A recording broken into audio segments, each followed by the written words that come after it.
मैं सिर्फ एक ही चीज पे आना चाहता हूं सर, हम जितना हमारा काम आउटसोर्स करेंगे ना उतना हमारा प्रॉब्लम है। ठीक है, आप मुझे एक बात बताओ मुझे, आपको मैंने कुछ काम करने बोला, आपने वो काम और किसी से करवाया, तो आपको एक्यूरेसी काम में, रिजल्ट काम में ज्यादा कब दिखेगी, जब आप खुद करोगे या आप किसी से करवा के लोगे? आप खुद करोगे। सिंपल बात करते हैं सर, जहां हम रहते हैं हमारे घर की सफाई, आपने वो सफाई खुद करना, आप बहुत अच्छे से करोगे, आप बोलोगे यार वो कोने में ना ऐसा थोड़ा कचरा लग रहा है, साफ कर देता हूं मैं। बट यही आप कोई काम वाली बाई से, कोई मेड से करवाते हो, अगर आप पैसे भी दोगे बट वो नखरे भी तो नहीं करेगी, वो काम भी उतना अच्छा नहीं करेगी। शायद ये हर केस में एप्लीकेबल नहीं है, बट 90% केसेस में यही होता है। ठीक है, आप जहां आर्टिकलशिप कर रहे हो, ट्रेनिंग ले रहे हो, इंटर्नशिप कर रहे हो, आप वहां इंटर्न हो, आप सीखने जा रहे हो, आप कमाने तो जा नहीं रहे हो। आपका बॉस अगर वो काम खुद करेगा तो आपसे अच्छा करेगा, बट आपसे अगर करवाता है तो आप तो अपने एक्सपीरियंस के हिसाब से करोगे ना यार, तो थोड़ी सी दिक्कत है। राइट नाउ, मैं कोई एक्सपीरियंस पे कमेंट नहीं कर रहा हूं, मैं कोई ब्रांड नेम पे कमेंट नहीं कर रहा हूं, मैं किसी इंसान पे कमेंट नहीं कर रहा हूं। Again, no teacher no academy, but मैं एक बात सिर्फ आपको बता रहा हूं, जितना आप खुद कंट्रोल रखोगे ना अपनी स्टडीज के ऊपर, उतना आपका रिजल्ट आने का चांस बढ़ जाएगा। जितना आप अपना काम आउटसोर्स करोगे, कि देखो देखो सबसे बढ़िया काम जो है ना हमारा, मैं आपको बताता हूं, सबसे मेजर काम जो है वो ये है, और लेट्स एग्री ये हमने आउटसोर्स कर रखा है, उसके फायदे भी है नुकसान भी है। राइट, मैं आपको बताता हूं, अंटिल 2017, अंटिल 2017, आप तो भी शायद वो पहले के वीडियोस, यूट्यूब था तभी नहीं था ऐसा नहीं है, 2016-17 से काफी यूट्यूब पे वीडियोस आया करते थे। आप ओवरऑल भी देखोगे या आप लोगों से बात करोगे जिन्होंने तब उनका सीए सीए में वगैरह क्लियर किया हुआ है, वो बोलेंगे यार फैकल्टी खुद सजेस्ट करता था सेल्फ स्टडी करो, क्लास मत लगाओ। खुद सजेस्ट करता था फैकल्टी, यार आप भले क्लास मत लगाओ, आपका पहला प्रेफरेंस सेल्फ स्टडी होना चाहिए। नहीं कर पा रहे हो तो ये कंसेप्चुअल क्लैरिटी पे आप आ जाओ, तो उसके लिए क्या करोगे, फिर क्लास लगाओगे आप। तो ये मेरा सबसे मेजर टास्क है सर, कंसेप्चुअल क्लैरिटी, जहां पे मुझे एज अ पर्सन, एज करण, ऐसा लगता है कि मैं इतना डिस्टर्ब हूं ना लाइफ में, इतनी सारी चीजों से, भले वो सोशल मीडिया हो, फैमिली प्रेशर हो, दोस्तों का प्रेशर हो, जो भी चीज हो, कि सर मैं खुद से 1 घंटा पढ़ने के लिए बैठ ही नहीं सकता। तो ये तो आप छोड़ ही दो कि मैं बैठ के पढ़ूंगा और मुझे सब समझ नहीं आएगा। एग्री करते हो या नहीं बताओ मुझे फटाफट से, एग्री करते हो तो ए टाइप करो। मुझे तो ये लगता है आज भी, आज भी मैं जब पढ़ाने बैठता हूं तो मेरे सभी सेंसेस इंगेज्ड है, तो मैं पढ़ा लेता हूं पूरा। अब 1 घंटा के आप 10 घंटे बोलो पढ़ा लूंगा मैं, मुझे बुक भी नहीं लगेगी, प्यास भी नहीं लगेगी। बट अब मुझे बोलोगे ना 1 घंटा बैठ के पढ़ना, वो सर थोड़ा सा फिर दिक्कत वाली बात हो जाती है। फिर वो याद आता है, अरे यार ये स्टूडेंट की क्वेरी थी सॉल्व करनी है, अरे यार ये एक था ये करना है, अरे एक बिजनेस डील थी उससे बात करनी है, अरे ये करना है, फिर सब काम याद आते हैं। और जब मैं लेक्चर में बैठता हूं तो कोई काम नहीं आता था। तो जब मैं लेक्चर लेने बैठ रहा हूं तो मेरा फोन बंद होता है, बट जब मैं बाकी काम कर रहा हूं तब भी बंद होना चाहिए ना, तब वो काम अच्छे से होगा, बट वो अपने से हो नहीं पाता। मेरा भी प्रॉब्लम है, आपका भी प्रॉब्लम है, आपका तो बहुत ज्यादा प्रॉब्लम है वो। ठीक है, अब प्लीज ट्राई टू अंडरस्टैंड, हमने ये काम आउटसोर्स कर रखा है, अब हम बाकी काम भी आउटसोर्स कर रहे हैं। सर टेस्ट पेपर भी आप ही चेक करो, सर रिवीजन भी आप ही लो, एग्जाम के 1 दिन पहले मैंने खुद पढ़ना चाहिए, नहीं सर बट वो तो मुझसे होता ही नहीं, क्योंकि ऑप्शन अवेलेबल है ना यूट्यूब पे, वो भी आप ही करवाओ। तो बस अभी इतना ही बचा हुआ है, इसके आगे आपको आ जाएगा एक, आपको गूगल पे नोटिफिकेशन दिखेगा यूट्यूब पे नंबर 20, क्या कि we will help you writing your papers in the exam, आप हमें आपका नाम नंबर भेजिए, हम जाएंगे पेपर लिखने के लिए। तो वो एक ही बड़ी चीज बाकी है जो स्कैम है। वी डोंट नो, ऐसे कुछ कोर्सेस में तो लोग पकड़े भी गए ऐसा करते हुए, कुछ कोर्सेस में आप बिलीव नहीं करोगे, इंडिया की बात कर रहा हूँ, कुछ कोर्सेस में लोग पकड़े गए हैं कि दूसरा नाम चिपका करके जा रहे। कोई मूवी वगैरह में भी था ना बीच में, मुझे नाम याद नहीं, कोई मूवी में भी ऐसी चीजें आई थी कि ये क्या बोलते हैं, किसी का फोटो चेंज कर दिया, नाम चेंज कर दिया और पेपर लिखने चले गए। तो वो दिन दूर नहीं है। ठीक है, बीकॉम में होता है बोल रहे हैं ऑनलाइन में कुछ बच्चे, चलो होता होगा, आई डोंट नो। नीट के एग्जाम में भी नहीं, नीट के एग्जाम में तो पेपर लीक हुआ था, ऐसा कुछ तो भी हुआ था। चलिए जो भी, हाँ वाई चीट इंडिया है, और एक ना फर्रे करके मूवी आई थी अमेजॉन प्राइम के ऊपर, आई डोंट नो आपने देखा या नहीं, बट नहीं देखा तो देख सकते हो। तो कहने का मतलब सिंपल है, अगेन मैं एक ही चीज के ऊपर आज फोकस करने वाला हूं, आप जितना आउटसोर्स करोगे ना सर, उतना आपका स्कोर कम करने के चांसेस आप कर रहे हो। ये सभी चीजें देखो यार, मैं ऐसा नहीं बोलूंगा कि कोई एकेडमी, कोई यूट्यूबर, कोई मेंटर्स, कोई आपके टीचर्स ये गलत कर रहे हैं, क्यों नहीं, मैं वो भी एक्सप्लेन करता हूं, मैं उसकी भी रीजन देता हूं। मेरा भी primary observation as a student ये लगता है कि यार जब ये मेरे लिए जरूरी नहीं तो वो टीचर क्यों दे रहा है, फिर मुझे कंफ्यूज करने के लिए दे रहा है, अपना बिजनेस करने के लिए दे रहा है। ठीक है यार, वो पार्टली करेक्ट हो सकता है, बट ऐसी बात नहीं है। सी एज अ टीचर मुझे क्या लगता है कि देखो यार, मैंने OMSM में रेगुलर बैच जो नॉर्मल में पढ़ाता हूँ स्टूडेंट्स को, तो मैं पढ़ा ही रहा हूँ। अब कुछ बच्चे ऐसे होंगे जो नहीं पढ़ पा रहे हैं, जो फीस अफोर्ड नहीं कर पा रहे, उनके लिए मैं क्या करूं, तो चलो मैंने एक काम कर दिया, उनके लिए मैंने रिवीजन या सेल्फ स्टडी में कुछ हेल्प होने के लिए चीजें यूट्यूब पर डाल दी। ठीक है, कर दिया, अच्छी बात है। फिर मैं सोचता हूँ यार अब मैं तो फ्री बैठा हूँ, मेरे पास इतना नॉलेज है, इतना एक्सपीरियंस है, इसका मैं क्या करूँ, एक काम करता हूँ, एक चार्ट बुक बना देता हूँ। मैंने चार्ट बुक बना दी, अपलोड कर दी, उसकी वीडियो रिकॉर्ड कर दी, अपलोड कर दी। फिर मैं सोचता हूँ यार ऑडियो रिविजन, तो सर ठीक है ऑडियो रिविजन बना दिया, अपलोड कर दिया, ठीक है।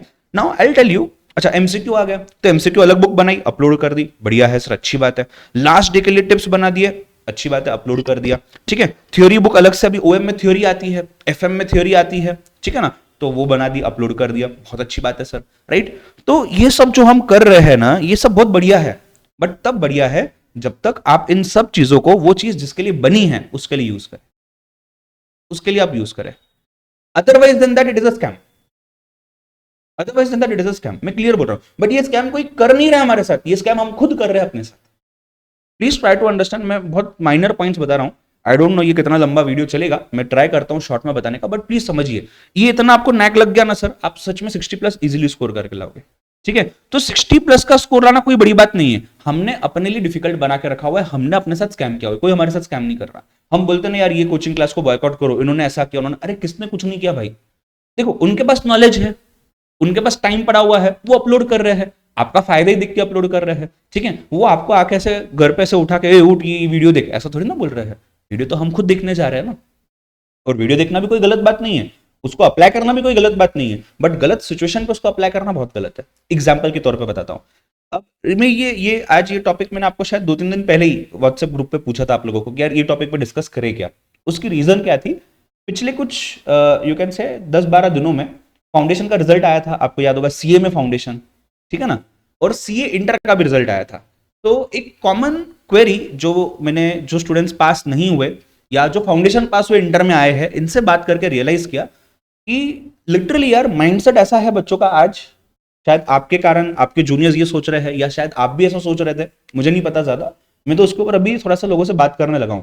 लोग क्या कर रहे हैं पता है क्या सर, सर ना ये एक XYZ फैकल्टी है, इनका ना फास्ट ट्रैक लेक्चर यूट्यूब पे पड़ा हुआ है सर, इनका ना सर चार्ट बुक पड़ा हुआ है सर, पीडीएफ दिख रहा है टेलीग्राम पे, मैं उसमें से पढ़ लूंगा। अरे भाई chart book is made for the purpose of quick revision, आप उसमें से पढ़ कैसे सकते हो, पहली बार आप पढ़ो अच्छी बात है, बट देन यू नीड दो सुपर पावर्स ना, कि यार चार्ट में तो इतनी चीजें हैं। अब जैसे फॉर एग्जाम्पल मैं आपको बताता हूं, अब आप अगर बात करिए, मैं मेरे OMSM के सब्जेक्ट की बात करता हूं, 2 मिनट मैं उस पर अच्छे से बात कर पाऊंगा, इसलिए वो सब्जेक्ट ले रहा हूं मैं। तो OM जो है, SM जो है सर, ये अगर आप इंस्टीट्यूट का स्टडी मटेरियल देखोगे लगभग 600 पेज का है, if I am not wrong tentatively, ठीक है। आप अगर मेरे नोट्स की बात करोगे, उसको मैंने कट शॉर्ट करके लगभग 400 पेजेस में फिट इन किया हुआ है, ठीक है। इसके अलावा भी छोटे मोटे 20-30 पेज के अलग से नोट्स में देता हूं, कुछ क्वेश्चन प्रैक्टिस ये वो एक्सेट्रा, ठीक है। अब मुझे बताइए ये 400 पेज का काम मैंने ऑलरेडी 600 से 400 करके रखा हुआ है, ठीक है। इसमें भी बहुत समय लगता है क्योंकि कोई इंपॉर्टेंट पॉइंट मिस आउट नहीं होना चाहिए, ठीक है। तो ये मैंने 400 का कर दिया। अब इसका चार्ट बुक बनता है, वो चार्ट बुक सर 10 पेज का है, 10-11 पेज का है, 10-11 पेज में पूरा OMSM कवर्ड है।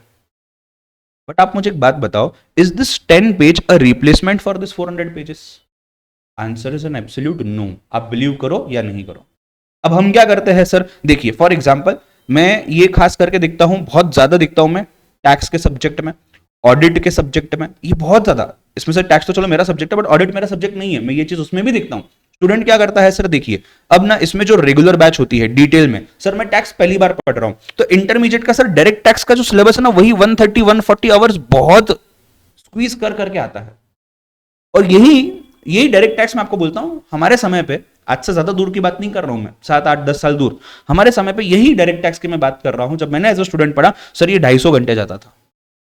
ये फैकल्टी ने ना मेहनत करके, अपना दिमाग लगा के, रिसर्च करके, अपना एक्सपीरियंस लगा के ऑलरेडी आपके लिए आधा करके दिया हुआ है, बट आपको उससे भी रहा नहीं जाता, आपको फिर क्या करना है सर, फास्ट ट्रैक रिवीजन लेना है जब आप पहली बार पढ़ रहे हो, और आपको इसको 80 आवर्स में कंप्लीट करना है सर, 60 आवर्स में कंप्लीट करना है। क्यों करना है? बिकॉज मेरे पास समय कम है।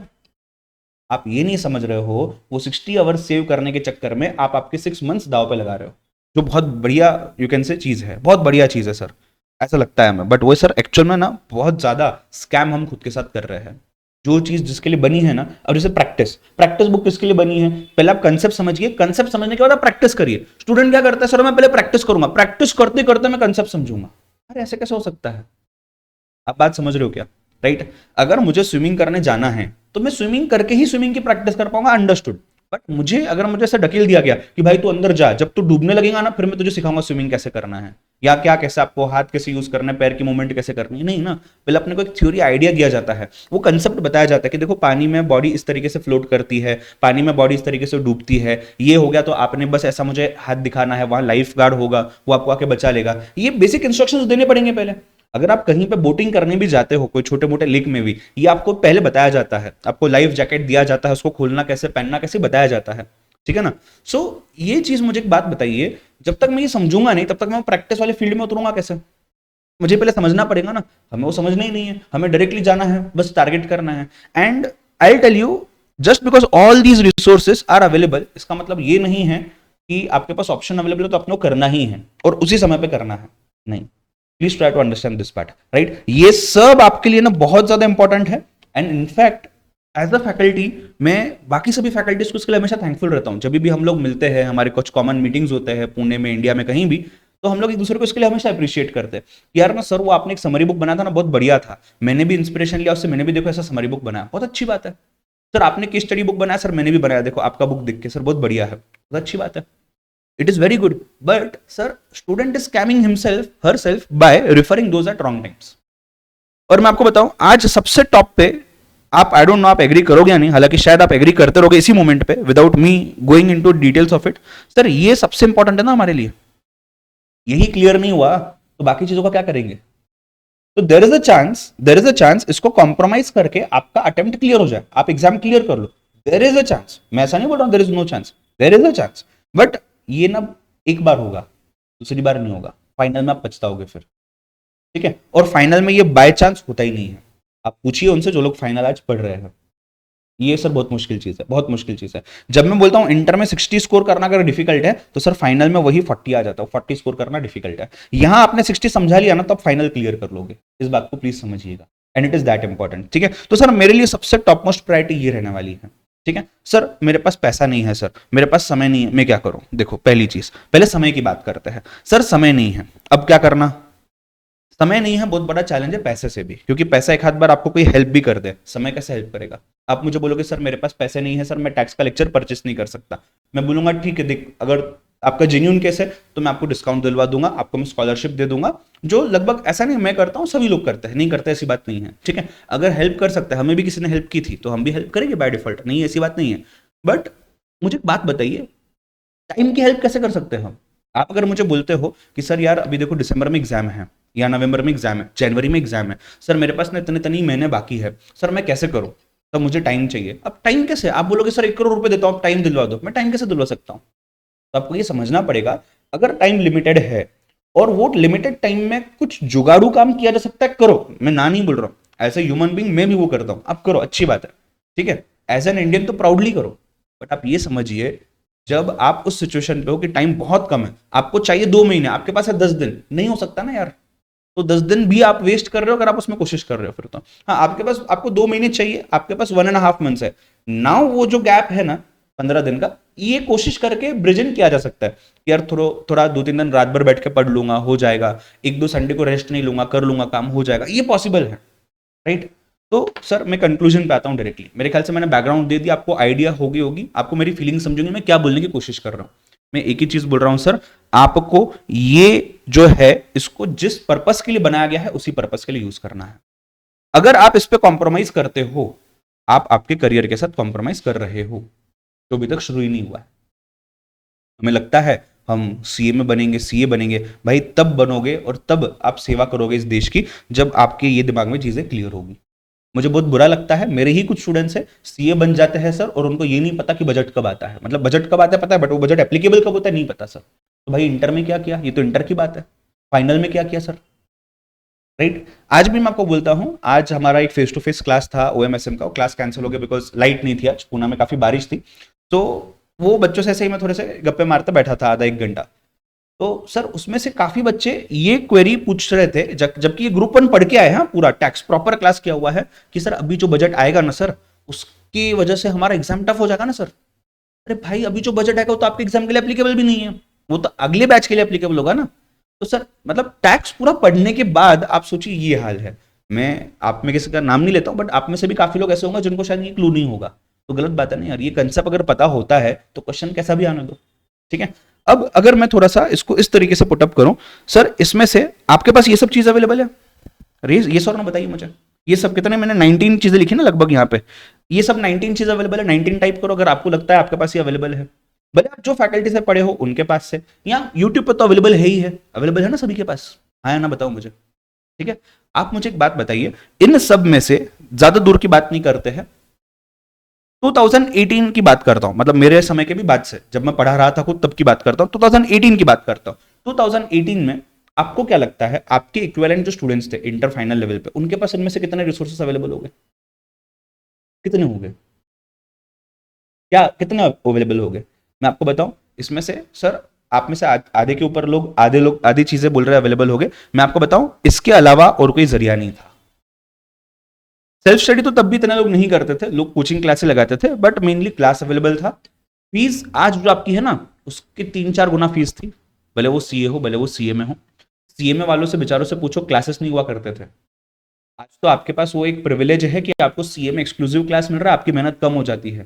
सीए में वाले बच्चों को सीए का क्लास करके वहां बैठ के और उसके साथ अपना खुद से बुक पढ़ना पड़ता था। This was the situation 5 years before, मैं ज्यादा पहले की बात नहीं कर रहा हूं, ठीक है। सो ये एक इशू था। अच्छा, उस समय पे एमसीक्यूज नहीं हुआ करते थे क्या? बिल्कुल हुआ करते थे। थ्योरी नहीं हुआ करती क्या? बिल्कुल। फॉर्मूला नहीं थे क्या? हाँ। बट ये सर बुक्स अवेलेबल नहीं थे, कोई चीज अवेलेबल नहीं थी सर। फिर आपको क्लास में बनवा के दिया करते थे ना, कुछ नहीं, क्लास में पढ़ाया जाता था, हम खुद जा करके वो बनाते थे। तो मुझे अगर लगता है एज अ स्टूडेंट कि यार मेरे फॉर्मूला वीक है, तो मैं खुद की फॉर्मूला बुक बना दूंगा। मुझे अगर एज अ स्टूडेंट लगता है मेरा राइटिंग प्रैक्टिस वीक है, मैं जाकर के राइटिंग प्रैक्टिस कर दूंगा। बट मुझे लगता है एज अ स्टूडेंट वीक नहीं है, तो मेरे टीचर नहीं करवाते थे वो चीज कुछ नहीं किया जाता था। बट आपको मैं बताऊं, आप बोलोगे सर आजकल 30-40% रिजल्ट आ रहा है अगर आप देखोगे, और सर पहले कम रिजल्ट आता था। ऐसी बात भी नहीं है, वो अलग विषय, उस पर हम डिस्कस कर सकते हैं। बट मैं आपको बताऊं, आज इतने सोर्सेस होने के बाद भी कितने बच्चे फेल होते हैं। अगर मैं 100 बच्चे एग्जाम दे रहे हैं सीए में इंटर का, तो उसमें से कितने 40 बच्चे मैक्सिमम, बहुत ज्यादा पॉजिटिव रिजल्ट आएगा तो 40 पास हो रहे हैं, 60 स्टूडेंट्स अभी भी फेल हो रहे हैं ना। तो सर इतना सब अवेलेबल है तो 60 स्टूडेंट्स क्यों फेल हो रहे हैं? बिकॉज सर ये स्किप किया जाता है, हमारी पढ़ाई यहीं से स्टार्ट होती है, ये तो हम स्किप कर देते हैं। उसमें पहली चीज हम सेल्फ स्टडी लेते हैं और वो तो हम कर नहीं पाते हैं। फिर हम आ जाते हैं रिवीजन पे, चार्ट्स पे, इस पे उस पे। चार्ट अगर बना है रिवीजन के लिए, उसको रिवीजन के लिए यूज करो। प्रैक्टिस बुक जो है वो प्रैक्टिस की है, उसको प्रैक्टिस करके यूज करो, राइट। और आप अगर बोलोगे कि, मतलब ये क्वेश्चन आता है यूजुअली कि सर अगर चार्ट बुक काम की नहीं है तो आप चार्ट बुक क्यों बना के देते हो, आप प्रैक्टिस बुक क्यों बना के देते हो? आप में से काफी यहाँ जो बच्चे हैं वो मेरे स्टूडेंट्स है, कोई ना कोई पेड बैच में मेरे साथ जुड़े हुए हैं। मैं आपको, आप खुद एग्री करोगे इस बात से, आप चैट बॉक्स में बता भी सकते हो। I never never never refer those books in my class, I ask you to make those charts. मैं चार्ट्स क्लास में बनवा के लेता हूँ कि यार खुद से ये चार्ट बनवाओ, और वो मैं चेक करके लेता हूँ। भले स्टूडेंट ऑनलाइन बैठा हो ना, मैं वो चीज यहाँ पे चेक करके लेता हूँ कि यार तुम भेजो अपने हिसाब से बना करके, मैं आइडिया देता हूँ। और अगर नहीं कर पाए तो एंड में अपने पास वो है ही ना चार्ट बुक जो मैंने बना के दी रेफर करने के लिए। So that is only for reference purpose. आज भी सर, अभी मैं सोच रहा हूँ वो चेंज करना पड़ेगा, बिकॉज स्टूडेंट ऐसा बोल रहा है कि सर आप चार्ट बुक का प्रिंट आउट नहीं देते हो तो हम आपके पास एडमिशन नहीं लेंगे। तो मेरा घर कैसे चलेगा? मैं चार्ट बुक्स वगैरह प्रिंट दे रहा हूँ, बट देने के बाद भी मैं यही डिस्क्लेमर देता हूँ क्लास में, जो प्रिंट आउट आ रहा है आपको, आप उसको रद्दी में भी फेंक दोगे चलेगा, नहीं रिफर करना है। वो as a policy, as a competition market में चल रहा है, इसके लिए मैं दे रहा हूँ, ताकि अपन पीछे ना रह जाए कि यार अपने क्लास में वो नहीं मिलता, ये बात नहीं है। बट अगर उसको आप सही इस्तेमाल करते हो तो आपको रिजल्ट मिलेगा। बट अगर आप उसको एज अ सब्सटीट्यूट मानते हो टू दी मेन जो क्लासेस में मैं पढ़ा रहा हूँ, या कोई भी टीचर पढ़ा रहा है, या आप जो खुद सेल्फ स्टडी करते हो, मेन नोट्स जो आपके है, प्रॉब्लम है, ठीक है। सर एक और बात, एक और स्कैम, बहुत बड़ा स्कैम सर, बहुत बड़ा स्कैम हम खुद से कर रहे हैं, हम खुद से कर रहे हैं। क्या स्कैम कर रहे हैं सर हम? वो है कि सर क्वेश्चन बैंक। मुझे एक बात बताइए, मुझे एक बात बताइए, आपसे पूछता हूं मैं, ईमानदारी से बताना, आपको मैंने 100 क्वेश्चंस जो एग्जिस्ट करते इस दुनिया में ओएमएसएम के, 100 क्वेश्चंस जो एग्जिस्ट करते इस दुनिया में ओएमएसएम के, ये पूरा पूरा पूरा क्या है, ये पूरा का पूरा मैंने आपको बना के दे दिया, और आप 100 के 100 पढ़िएगा। अब मुझे एक बात बताओ, आपके पास होने के चांसेस बढ़ जाएंगे कम हो जाएंगे? 100 सब जितना इस दुनिया में एग्जिस्ट करता है सब दे दिया, बढ़ जाएंगे, सीधी बात है ना। सब कुछ पढ़ लिया अपन ने, जितने क्वेश्चंस एग्जिस्ट करते सब देख लिया अपन ने। Now I am shifting to, मैंने आपको इसमें से सर टॉप 20-25 क्वेश्चंस आपको बता दिए कि ओएमएसएम के है। कोइंसिडेंटली बहुत सारे अटेम्प्ट में, let's say 5 out of 10 attempt, 50% possibility जो मैंने बोला वही आया। अब आप बोलोगे सर देखो मैं कंपेयर करता हूं, मैंने क्या कंपेयर किया सर, ये जो टॉप क्वेश्चंस है ना इसमें से क्वेश्चंस आ गए, तो इसका मतलब सर आप जो बोलते हो एग्जाम में आता है, ठीक है जी, बढ़िया है, मेरी तारीफ करो, मैं तो खुशी हूं, ये आते हैं, आप पढ़ाई करो, कोई दिक्कत नहीं है, इसको आप पढ़ के जाओ, एग्जाम आप क्लियर करके आओगे, ठीक है। अब मान के चलिएगा आपके अटेम्प्ट में ये नहीं हुआ मैच, फिर क्या, मतलब 20-25 क्वेश्चन और मैं पढ़ लेता तो शायद मैं पास हो जाता, बट मैंने तो किया नहीं, मैंने तो टॉप क्वेश्चंस जो है मैंने तो उस पर बिलीव किया।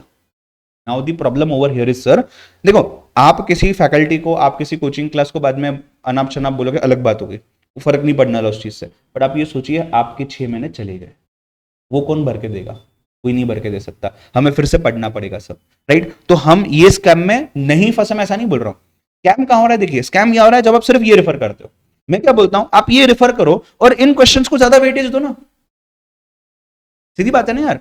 इस क्वेश्चन को, ये जो आपको पता है कि यार ये क्वेश्चन रिपीट होते रहते हैं, ठीक है ना, इसको आप आपके 100 घंटे में से 70 घंटे इसको दो, और जो बैलेंस 30 आवर्स है वो बचे हुए क्वेश्चंस को दो, बट एटलीस्ट वो देख के जाओ ना, क्या पता ये नहीं आया और यही आ गया, तो एटलीस्ट मैं फेल तो नहीं होगा ना, मेरा स्कोर कम होगा शायद, क्योंकि मैंने इस पर भरोसा बहुत कर लिया था, बट मैं फेल तो नहीं होगा ना। तो सर मुझे एक बात बताइए, जो बच्चे लास्ट मोमेंट पे कंफ्यूज है, उनको एज अ फैकल्टी मैंने, किसी भी फैकल्टी ने, किसी भी कोचिंग क्लास ने, कोई भी मेंटर ने ये बोल के सुकून, थोड़ा सा एक रात की नींद अच्छी आ रही है करके दे दिया कि यार ये इंपॉर्टेंट क्वेश्चन है, इतना देख ले भाई, इसमें से ही आएगा, और वो वैसा का वैसा आ गया, तो बहुत बढ़िया है, वो इंसान भगवान उस स्टूडेंट के लिए। बट आप ये सोचिएगा अगर ये नहीं आता है तो इंसान भगवान नहीं है तो अलग बात होगी, बट सर ये तो बाद में करना ही पड़ेगा ना, अगले अटेम्प्ट के लिए जब समझने आ गया तो 6 महीने तो गला दिए मैंने unnecessary sir, without any you can say, मतलब इसमें हमने दिमाग भी नहीं चला एक्चुअली अपना। तो ये आप करो, अब लास्ट मोमेंट पे जो स्टूडेंट को चाहिए, तो मैंने ये कर दिया और उसके लिए सेवियर है, तो ये मैंने करना चाहिए ना एज अ टीचर, बिल्कुल करना चाहिए कि यार ये टॉप क्वेश्चन है, इसको लास्ट मोमेंट पे दिख के जाना है, दिख के जाना है, राइट। अब ये जो एग्जाम आया था जून वाला, उसमें सीए में फाइनल के अंदर में पता नहीं मुझे ऐसा क्यों लगा, मतलब मैंने ये लेक्चर्स में भी नहीं कहा, कहीं भी नहीं कहा, कोई वीडियो में भी नहीं कहा, इस मुझे जिस दिन एग्जाम था ना आईडीटी का, सीए में फाइनल का, उसके 2 दिन पहले मुझे ऐसा लगा यार कंपोजिशन स्कीम जो है ना ये एग्जाम में आ सकता है, फिर मुझे क्लिक हुआ यार कंपोजिशन तो इंटर में ज्यादा पूछते, फाइनल में नहीं पूछते, जीएसटी की बात कर रहा हूँ, तो बट फिर भी मैंने कहा नहीं यार ये मुझे सब पता नहीं इंस्टिंक्ट आ रही है, आई डोंट नो व्हाई, तो अपन सेफर साइड कम्युनिकेट कर देते हैं। तो एक कंपोजिशन था और एक QRMP, जिनको पता है शायद, क्वार्टरली वाला, जो क्वार्टरली रिटर्न मंथली पेमेंट का स्कीम आता है जीएसटी के अंदर, जिनको पता होगा शायद, तो मैंने ये 2 चीजें ना मेरे व्हाट्सएप ग्रुप पे डाल दी सीए में फाइनल के, यार ये 2 चीजें मुझे लग रही है, मुझे बाद में गालियां मत देना नहीं आता, बट मुझे लग रहा है ये आएगा। You won't believe sir, 100 marks में से लगभग मेरे ख्याल से 75 जीएसटी होता है, 75 में से 20 मार्क इधर उधर QRMP कंपोजिशन में पूछा गया, इट वॉज अनएक्सपेक्टेड। अब देखो मेरे इंस्टिंक्ट मैच हो गई, अच्छी बात है, बट इसका मतलब मैं अंतर्यामी हो गया क्या, हर बार मैच हो गई क्या, नहीं ना, मुझे लगा, मैंने बताया कि इसको ज्यादा फोकस करो, इग्नोर कर दिया तो कर लो। उसमें से एक स्टूडेंट ऐसे निकली, मेरी रेगुलर बैच की स्टूडेंट थी, जिसके कोई घर पे कोई शादी वगैरह थी, तो वो लेक्चर्स मिस हुए थे, कौन से वाले, QRMP वाले, तो वो बेचारे ने ना एंड मोमेंट पे ऊपर ऊपर से देख लिया फटाफट से, राइट, और उसको श्योर है कि वो मतलब उसमें उसको फुल मार्क्स तो नहीं मिलेंगे, बट वो स्किप करके जा रही थी, तो सोचिए ना, अब 20 में से 20 के 20 मार्क्स चले गए, अब एटलीस्ट 20 में से शायद 10 तो मिलेंगे ना, क्या पता वही पासिंग का डिफरेंस हो, यू नेवर नो। तो जो चीज जिस तरीके से आ रही है ना आपके लिए, उसको उस तरीके से यूज करो ना, आप उसको एज अ सब्सटीट्यूट क्यों मान रहे हो। अब फिर प्रॉब्लम क्या था पता है क्या, अब जून की वीडियो थी, जून एग्जाम की, जिसमें मैंने ये बता दिया कि यार ये टॉपिक इंपॉर्टेंट है, OMSM के टैक्स के टॉपिक इंपॉर्टेंट है, वही चीज बच्चा दिसंबर के प्रिपरेशन के लिए यूज करता है, गलत है ना। आप आपका प्रिपरेशन करो, आपका प्रिपरेशन होने बाद उस वीडियो को पहले रेफर करो कि यार सर जून में ये आपने कहा था ना इंपॉर्टेंट है, मैं इसको थोड़ा सा ध्यान देके देख के लेता हूं, ठीक है। तो ये आप अपने आप से जो स्कैम कर रहे हो इसको प्लीज रोकिएगा, इसको आपके अलावा कोई नहीं रोक सकता, मैं कितना भी बोलूं, कोई फैकल्टी कितना भी बोले, ये आपके ऊपर है उसको अप्लाई करना, राइट। हम आपको बोल सकते हैं ये करो, हम करवा नहीं सकते हैं आपसे, ठीक है, पहली चीज। दूसरी चीज, आप में से बहुत सारे बच्चे ऐसे होंगे जो इंस्टीट्यूट का स्टडी मटेरियल यूज ही नहीं करते, यूज ही नहीं करते। आप बिलीव करो, आप बिलीव नहीं करो, आप फाउंडेशन, इंटर, फाइनल, आप CA, CS, CA में कोई भी कोर्स उठाओ, ये बाकी कोर्सेज में भी आई एम श्योर अप्लाई होता होगा, अपने 3 कोर्सेज में तो sir by hook by crook apply होता है, CA, CA में तो मैंने देखा हुआ इतने सालों से, आपके मॉड्यूल से 60-70% पेपर आता है, आप 80% भी पकड़ के चलो ना, कोई बड़ी बात नहीं है, ठीक है। आप मॉड्यूल अच्छे से करके गए ना, आपका इंस्टीट्यूट का स्टडी मटेरियल, चाहे वो CA का हो, CA में का हो, इंटर हो, फाइनल हो, फाउंडेशन में भी आपने ये देखा होगा, उतना आप करके गए ना सर, सिर्फ स्टडी मटेरियल, आपका पास होना निश्चित है। शायद आपका रैंक नहीं आएगा, शायद आप अल्टीमेट लेवल पर अच्छा स्कोर नहीं कर पाओगे, बट आप पास और एग्जामिशन इसके आसपास में आप आ जाओगे। आपको और अच्छा स्कोर करना है तो फॉर ऑब्वियस रीजंस आपको एक्स्ट्रा मेहनत भी करनी पड़ेगी, no doubt about it. But अगर पास होना है तो पास होने के लिए ना सर जितनी भी चीजें इसमें दी हुई है, अगर ये कंसेप्चुअली क्लियर है ना सर, मैं आपको बताऊं आपको पास होने से कोई नहीं रोक सकता। लिटरली लिटरली मैंने बहुत सारा प्रूफ आपको दिया भी है आज, बहुत सारी चीजें शायद कुछ बच्चों को एज अ गूज बम्स हो महसूस भी हुई होंगी कि हाँ सर ये हमने गलती की, या सर हमने गलती नहीं की, उसका फायदा मिला हमें। उस चीज को प्लीज अप्लाई करो, it is going to work very beautifully for you, believe me, blindly trust me, मैं तो बोलता हूँ इस बात पे, आप करके देखो आपको रिजल्ट समझे।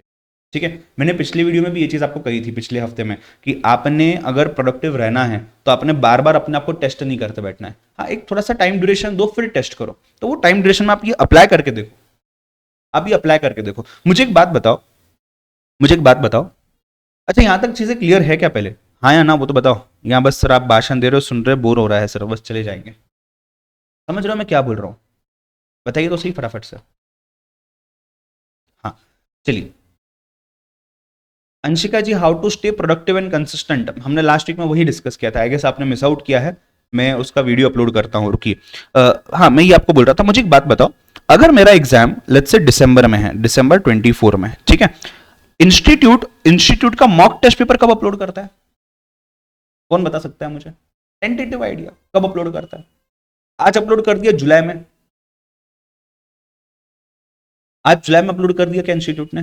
नहीं। कब करेगा ये sir? Tentatively 45 to 60 days before, tentatively, ठीक है ना, 45 डेज आप पकड़ के चलिए, या आप 60 डेज पकड़ के चलिए, 45 to 60 डेज बिफोर, नहीं मंथ से एग्जैक्ट 1 मंथ नहीं, 1 मंथ से थोड़ा पहले होता है, ठीक है। तो अगर मेरा एग्जाम 1 दिसंबर को है तो आप ऐसा मान के चलिए 10 अक्टूबर तक आपका एमटीपी आ जाएगा। मुझे एक बात बताओ, आप ऐसा क्यों नहीं सोचते, ऐसा भी तो हो सकता है कि इंस्टीट्यूट के पास ये वाला पेपर आज रेडी है, शायद आज से 10 दिन पहले भी रेडी था, बट इंस्टीट्यूट को लगता है this is not right time to disturb the students, let's not upload it now. अभी स्टूडेंट पढ़ना है, उसको पढ़ने का काम है, उसको पढ़ने दो, उसके बाद उसको अपलोड करेंगे अपन जब उसका रिवीजन का टाइम आएगा, जब उसका पेपर सॉल्विंग का टाइम आएगा। ये उन्होंने सोचा नहीं होगा क्या? आप बिलीव नहीं करोगे, आप ट्विटर पे जाके देखिएगा, सीएमए इंस्टीट्यूट के नाम से खास करके स्टूडेंट्स इतना गलत सलत लिख रहे हैं कि सर ये 1 महीने पहले अपलोड कर देते हैं, 2 महीने पहले अपलोड कर देते हैं, तो वो जो अपलोड किया हुआ है वो हम रिफर कैसे करें, हमें समय लगता है, हम स्लो लर्नर है। भाई ठीक है, पर आपको ऐसा क्यों लगता है जो इंस्टीट्यूट एमटीपी में निकालते हैं वो इंपॉर्टेंट क्वेश्चन है? कितनी बार ऐसा हुआ है कि ये paper as it is appear होता है आपके फाइनल जो मेन पेपर होता है आपका? नहीं ना, ये प्रैक्टिस पर्पस से दिया हुआ है। और वो क्यों दिया हुआ है कि हर इंसान कोई एक बड़ी अच्छी खासी टेस्ट सीरीज नहीं ज्वाइन कर सकता, राइट? मैं सपोज एज अ स्टूडेंट कमा रहा हूं क्योंकि सर मेरा बैकग्राउंड वैसा है, मुझे कमाना पड़ेगा, और उसके साथ मैं पढ़ाई कर रहा हूं, तो इंस्टीट्यूट अपना काम कर रहा है ना, हेल्प कर रहा है ना, मतलब फ्री टेस्ट सीरीज की आप इससे पेपर की क्वेश्चन है या आंसर है, आप क्वेश्चन लीजिए, सॉल्व करके देखिए, आंसर से चेक करिए, प्रॉब्लम है तो we can think of it, how do we solve it, maybe they are also thinking about various ways, वो कुछ लेक्चर्स लेते हैं बीच बीच में, सॉल्व करते हैं, तो उनकी तरफ से कर रहे हैं। अब ये गलत हो गया हमारे एंड पे, हम अपने आप से स्कैम कर रहे हैं कि हम एमटीपी को इंपॉर्टेंट क्वेश्चन का लिस्ट पकड़ के यूज करते हैं, गलत हो। तो जो चीज जिसके लिए दी जा रही है उस चीज को उसके लिए ही यूज करो, तब जाकर के उसका फायदा होगा, अदरवाइज उसका फायदा नहीं होना है, ठीक है। तो जब मैं बोलता हूं सर इंपॉर्टेंट क्वेश्चन रेफर करने चाहिए, बिल्कुल, बट कब रेफर करने चाहिए? जब सब क्वेश्चन एक बार दिख चुके हो आप, अब दोबारा से कौन से क्वेश्चन पर ज्यादा फोकस करें, उसके लिए आप इंपॉर्टेंट क्वेश्चन का लिस्ट रेफर करो। सर आधे बच्चों को यही नहीं पता है कि स्कैनर क्या होता है, बस हाँ स्कैनर रेफर करना होता है। Scanner is nothing but compilation of all previous exam questions, और कुछ नहीं है। तो अगर मैं आपको बोलता हूं कि मैंने मेरे नोट्स में प्रीवियस ईयर क्वेश्चन डाल दिए हैं, ठीक है, अब चलो आपको मेरे पे भरोसा नहीं है, आप चेक करो इंस्टीट्यूट के वेबसाइट पे ऑनलाइन सब पेपर्स है, आप क्रॉस चेक करो कौन से क्वेश्चन है, सब मैच हो रहे हैं क्या? ठीक है सर मैच हो रहे हैं, फिर आपको स्कैनर अलग से रेफर करने की जरूरत है क्या? नहीं। स्टूडेंट क्या करता, आधा मेरे नोट में से पढ़ लिया, आधा स्कैनर में से पढ़ लिया, और वो वही चीज पढ़ता है जो डुप्लीकेशन है, तो आधी चीजें तो रह गई ना, जो मेरे नोट्स में भी थी वो भी रह गई, जो स्कैनर में थी वो भी रह गई। क्यों? बिकॉज मुझे दोनों बुक्स रेफर करना है, तो मैं दोनों अच्छे से रेफर नहीं कर पाता हूं।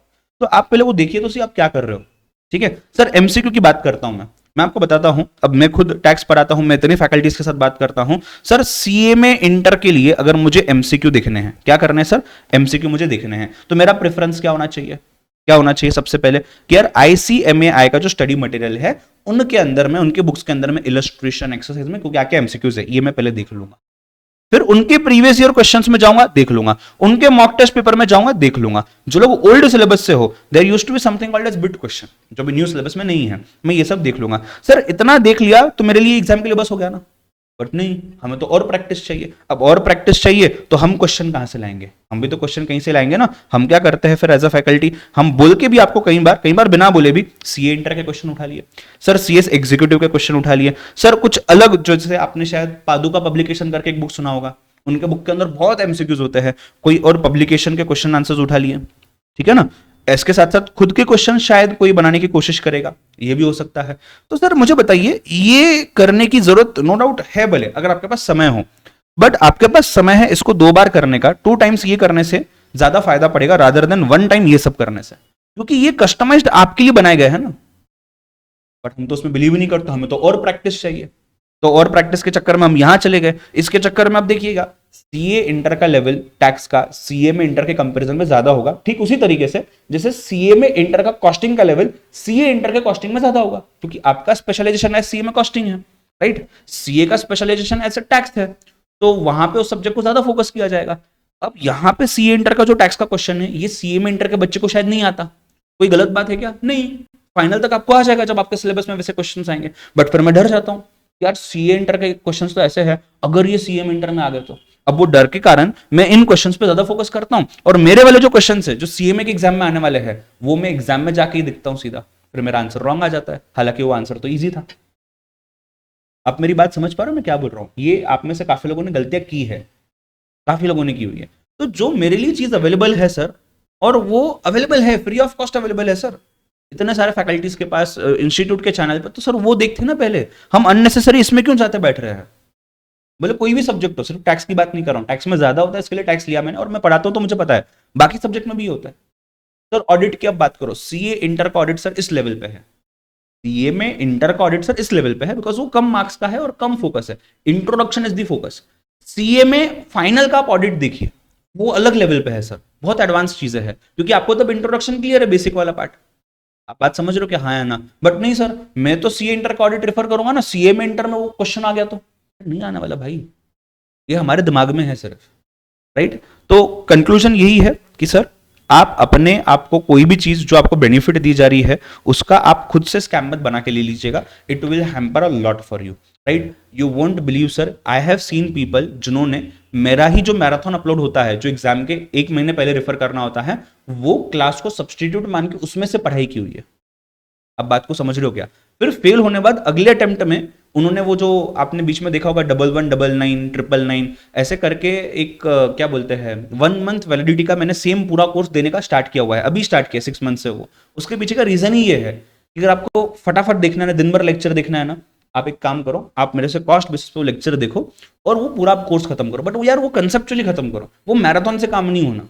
तो मैराथन देखते हैं, चार्ट बुक में से रिवाइज कर लिया, अब एग्जाम में चार्ट बुक में जो कीवर्ड था वो तो याद आ रहा है, बट उसके अंदर मसाला कैसे लिखो पता ही नहीं है सर। पहले इंग्लिश वीक है और मुझे सेंटेंसेस पता ही नहीं है, राइट। अच्छा एक और बात आपको बताता हूं, अब जैसे फॉर एग्जांपल मैंने कोई चार्ट बना के आपको दे दिया, मैंने कोई चार्ट बना के दे दिया कि ये टॉपिक 1, उसके अंदर 3 पार्ट्स है सर, 1 2 3, इसके अंदर 3 पार्ट है 1 2 3 4, इसके अंदर 2 पार्ट है, ये पार्ट और ये पार्ट कॉमन है और ये अलग ही चीज है पूरी की पूरी। ये मैंने चार्ट बता दिया और ऐसा समझा दिया मैंने आपके दिमाग में सर, ये इमेज ही एकदम फोटोग्राफ की तरह फिट हो गया। अब एग्जाम में गलत क्या हो रहा है पता है? ये इमेज आपको एज इट इज याद आता है, आप इसको एज इट इज लिख सकते हो, अरे बट चार्ट के लिए मार्क्स नहीं मिलने वाले, मुझे इसकी सेंटेंस बना के लिखनी है, प्रॉपर पॉइंट एक्सप्लेन करना है। तो पॉइंट तो मैंने पढ़ा ही नहीं था, समझा सब है, बट मेरा इंग्लिश वीक है ना सर। तो मैं अगर इसी को 10 बार रिवाइज करूंगा तो सर एग्जाम में यही याद आने वाला है। आप समझिए बात को, मुझे वो सेंटेंसेस पढ़ने पड़ेंगे क्योंकि मुझे वो नहीं आता है, मुझे वो पढ़ना पड़ेगा, समझना पड़ेगा, लिखने की प्रैक्टिस करनी पड़ेगी, तब एग्जाम में आएगा मुझे वो। आप समझ रहे हो क्या बात को? हाँ या ना? ठीक है, तो प्लीज बात को समझिएगा। Chart is a very good tool to recall the concept, but you should be able to write it ना। रिकॉल तो कर लिया, अब लिखना आना चाहिए ना।